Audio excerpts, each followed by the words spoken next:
रामकृष्ण हरी. काय दाखविता थोरी नाम मांडोनी बाजारी, नाम विकुनी नफा म्हणती पुण्य जोडिती पापा. असे काही लोक असतात, त्यांच्याकडं शब्दज्ञान असतं, पांडित्य असतं, परंतु अनुभूती नसते, साक्षात्कार नसतो. आणि असे लोक समाजाला फसवतात, लोकांमध्ये भांडण लावतात, हा श्रेष्ठ तो कनिष्ठ असा वाद निर्माण करतात आणि लोकांना हे भ्रमिष्ट करत राहतात. कारण हे अगोदरच भ्रमिष्ट असतात आणि यांच्याही लोक नादी लागतात आणि खऱ्या परमार्थापासून दूर जातात. हे सांगताना संत शेख मोहम्मद महाराज म्हणतात, जसं पातेल्यात दूध असतं, दूध थोडं असतं परंतु ओतू गेल्यावरती जास्त दिसतं, तसंच या पांडित्य लोकांचं असतं.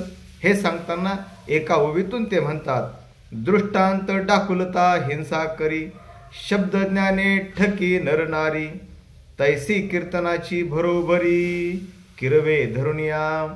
अशा लोकांपासून दूर राहा. रामकृष्ण हरी.